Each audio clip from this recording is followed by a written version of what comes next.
بسم اللہ الرحمن الرحیم۔ بتاریخ 1 جنوری سن 2025 محترم و مکرم حضرت مفتی محمد تقی عثمانی صاحب دامت و برکاتہ، السلام علیکم ورحمۃ اللہ وبرکاتہ۔ حضرات، امید ہے کہ آپ بخیر و عافیت ہوں گے اور اپنی گرہ قدر خدمات سے دین اسلام کی روشنی کو دنیا کے کونے کونے تک پہنچانے میں مصروف ہوں گے۔ حضرت، میرا نام عمر ہے، میری عمر تقریباً 94 سال ہے اور میں کابل افغانستان میں مقیم ہوں۔ یہ خط میں اپنے پوتے کے ذریعے سے تحریر کروایا ہوں۔ ہمارا پورا خاندان دارالعلوم دیوبند سے اصلاحی اور روحانی تعلق رکھتا ہے اور ہمیشہ آپ کی رہنمائی کا منتظر رہتا ہے۔ حضرت، حال ہی میں بنگلہ دیش میں تبلیغی جماعت کے حوالے سے افسوسناک حالات کی خبریں سننے کو ملی ہیں۔ ان واقعات میں کئی جانوں کا ضیاع ہوا ہے اور یہ جان کر دل مزید بوجھل ہوا کہ دونوں فریقین مسلمان تھے۔ یہ اختلافات دین کے ایک عظیم کام کو نقصان پہنچا رہے ہیں۔ مجھے یہ بھی معلوم ہوا کہ بعض لوگ دارالعلوم دیوبند کے فتوے کو غلط طور پر استعمال کر کے ایک دوسرے کو کافر کہہ رہے ہیں، حالانکہ دارالعلوم نے واضح الفاظ میں فرمایا تھا کہ یہ انتظامی اختلافات ہیں اور دونوں فریقین سے فاصلہ رکھنا چاہیے۔ حضرت، آپ جیسی شخصیات ہی ہیں جو ایسے سنگین مسائل میں امت کی رہنمائی کر سکتی ہیں۔ میری گزارش ہے کہ آپ دارالعلوم کے اکابرین سے مشورہ فرما کر اس معاملے پر مزید تحقیق کریں اور اس بات کو یقینی بنائیں کہ دارالعلوم کے فتوے کا صحیح مطلب عام کیا جائے۔ یہ بھی معلوم ہوا ہے کہ مولانا سعد صاحب نے دارالعلوم دیوبند سے تحریری طور پر رجوع کیا ہے۔ اس لیے میں درخواست کرتا ہوں کہ اس مسئلے کو علمی اور دینی اصولوں کی روشنی میں حل کرنے کی کوشش کی جائے تاکہ امت کے درمیان بڑھتے ہوئے انتشار کو روکا جا سکے۔ میری ناقص رائے ہے کہ آپ اگر دارالعلوم دیوبند کو پہنچا دیں تو بہت بہتر ہوگا۔ جیسے جہاد کے مسئلے پر دارالعلوم دیوبند کے محتمم صاحب نے وضاحت کی اور اس فتوے کو ویب سائٹ سے اس لیے ہٹا دیا تاکہ عوام میں انتشار نہ ہو، حالانکہ یہ بات نہیں کہ وہ فتویٰ اب قبول نہیں ہے، بلکہ وہ صرف عوامی سطح پر ہٹا دیا گیا ہے۔ اسی طرح مولوی سعد کے بارے میں جو فتویٰ ہے وہ بھی ویب سائٹ سے ہٹایا جا سکتا ہے، جیسا کہ بہت سی باتوں سے رجوع کرایا گیا ہے۔ اور یہ بھی نہیں کہ مولوی سعد کوئی عام مولوی ہے، وہ ایک اہم مولانا ہیں جن کی وجہ سے دین دنیا بھر میں پھیل رہا ہے، اس لیے ہمیں اس بات کا بھی اہتمام کرنا چاہیے۔ مولوی سعد صاحب نے بھرے مجمع میں دارالعلوم دیوبند اور تمام مدارس کو اپنا مرکز تسلیم کیا ہے، اس لیے یہاں سے یہ مسئلہ ختم ہو جاتا ہے۔ جہاں تک غلطی کی بات ہے تو مولوی سعد انسان ہیں، ان سے غلطیاں ہو سکتی ہے اور آئندہ بھی وہ غلطیاں کرتے رہیں گے اور ان سے معافی بھی طلب کرتے رہیں گے، اور اللہ تعالیٰ اس شخص کو پسند کرتا ہے جو غلطی کر کے توبہ کرتا ہے۔ میدان عمل میں رہ کر انسان سے غلطیاں ہوتی ہیں۔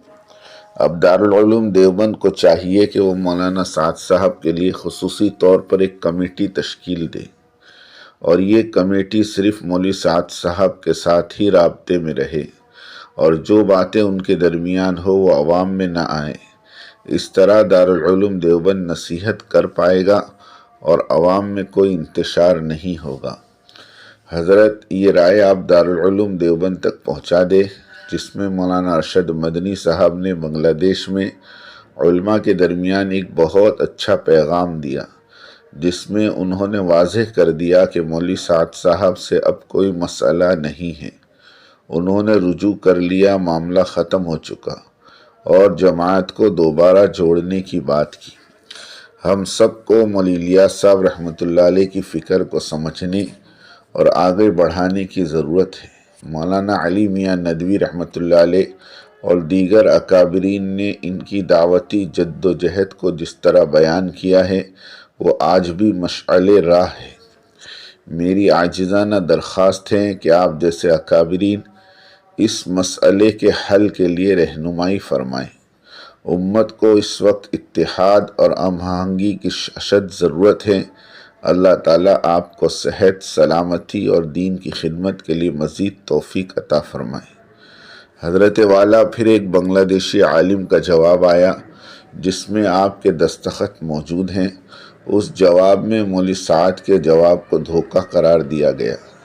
یہ علمی بات ہو سکتی ہے اور ہو سکتا ہے کہ واقعی دھوکہ ہو، لیکن یہ بات عوام میں پہنچ چکی ہے اور بنگلہ دیش کے مزید علماء کے ذریعے بھی پھیلائی جا رہی ہے۔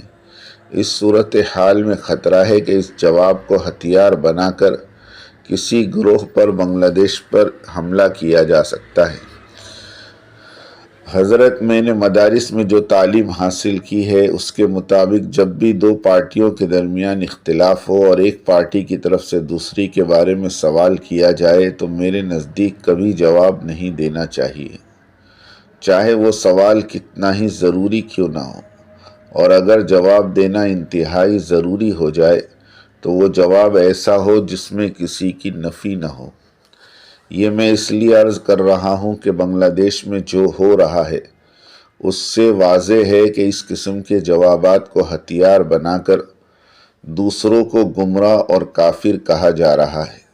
میں نے بنگلہ دیش سے بھیجی گئی ایک تصویر دیکھی جس میں مولوی سعد کے لیے پھانسی کا مطالبہ کیا جا رہا تھا اور اس مطالبے کے حق میں دارالعلوم دیوبند کے فتوے کا حوالہ دیا جا رہا تھا۔ حضرت، آپ کو سختی کے ساتھ اس معاملے پر قدم اٹھانا چاہیے۔ یہاں دارالعلوم دیوبند کے فتوے اور آپ کے خطوط کا غلط استعمال ہو رہا ہے۔ ایک اور اہم بات جو میں عرض کرنا چاہتا ہوں وہ یہ ہے کہ میں نے مولوی الیاس صاحب رحمۃ اللہ علیہ کے بیانات کو براہ راست سنا ہے۔ وہ تبلیغ کو فرض کا درجہ دیا کرتے تھے۔ ان کے بیٹے مولانا یوسف صاحب رحمۃ اللہ علیہ بھی 4 مہینے کو فرض قرار دیا کرتے تھے۔ آج ان کا پوتا بھی یہی بات کہتا ہے۔ کتاب کا نام حضرت مولوی الیاس صاحب رحمۃ اللہ علیہ کی دینی دعوت، مصنف کا نام مولانا علی میاں ندوی، جس میں مولوی الیاس صاحب رحمۃ اللہ علیہ نے صاف فرمایا ہے کہ جب تک تبلیغ کے لیے 4 مہینے ملک در ملک قوم میں پھرنے کو اپنی زندگی کا حصہ بنانے کی کوشش کے لیے پورے اہتمام کے ساتھ آپ لوگ کھڑے نہیں ہوں گے، اس وقت تک قومیت صحیح دینداری کا مزہ نہیں چکھے گی اور حقیقی ایمان کا ذائقہ کبھی نصیب نہیں ہوگا۔ اب تک جو مقدار ہے ایک عارضی ہے، اگر کوشش چھوڑ دو گے تو قوم پہلے سے زیادہ گر جائے گی۔ ایسی کتنی باتیں مولوی الیاس صاحب رحمۃ اللہ علیہ کی مل جائے گی جن میں حضرت نے اس طرح کی باتیں کی ہیں، اور حضرت کے مکتوبات مولانا منظور نعمانی صاحب نے مرتب کیے ہیں جنہیں آج کے تمام تبلیغیوں کو پڑھنا چاہیے۔ مولوی یوسف صاحب کے بیانات میرے پاس ہے جنہوں نے بھی ایسی ہی باتیں کہی ہیں۔ اگر وہ آج کے زمانے میں اس طرح کی بات کرتے تو مجھے یقین ہے کہ آج کے نوجوان مفتی فتویٰ ضرور دیتے۔ مجھے یقین ہے کہ یہی بیان ان کی آنے والی نسلیں بھی نقل کرے گی۔ اس موضوع پر 2 باتیں ضروری ہیں۔ ایک تو یہ کہ ہم اس بیان کی تعویل کریں اور یہ جاننے کی کوشش کریں کہ اس بیان کو سن کر کتنے لوگ مرتد ہوئے اور کتنے لوگ گمراہ ہوئے۔ پھر ہمیں یہ بھی جاننا چاہیے کہ اس بیان کو سن کر کتنے لوگ درست راستے پر آئے۔ ہمیں مفتیان کرام سے صرف فتویٰ دینے کی بجائے تحقیق کا عمل بھی درکار ہے۔ تحقیق کے بعد جب نتائج سامنے آئیں تو ان کی بنیاد پر فتویٰ عوام میں پیش کرنا چاہیے، اور فتوے میں یہ ضرور درج کرنا چاہیے کہ اس بیان کی وجہ سے اتنے لوگ مرتد ہو گئے، اس لیے اس فتوے کا پیش کرنا ضروری ہے۔ اگر اس بیان سے کسی طرح کا فائدہ ہو رہا ہے اور ہم حدیث اور قرآن سے اس کی تائید بھی کر پاتے ہیں تو اس صورت میں فتویٰ دینے سے بچنا چاہیے، کیونکہ ایسے فتووں کی پیشکش سے معاشرتی سطح پر بے شمار انتشار اور فتنہ پیدا ہو سکتا ہے۔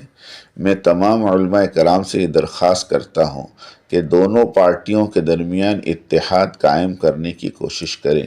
انشاءاللہ اس سے اللہ رب العزت راضی ہوگا۔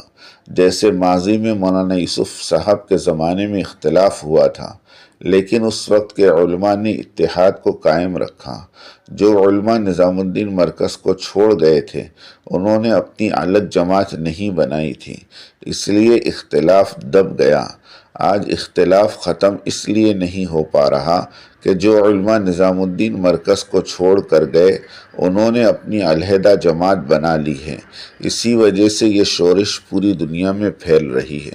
میں علماء کرام سے یہ بھی عرض کرتا ہوں کہ مولانا یوسف صاحب کے زمانے کے اختلافات کا مطالعہ کریں اور دیکھیں کہ اس وقت کس طرح اتحاد قائم کیا گیا تھا۔ حضرت دعا کرے میرا خاتمہ ایمان پر ہو اور میرے ملک میں امن اور سکون قائم ہو۔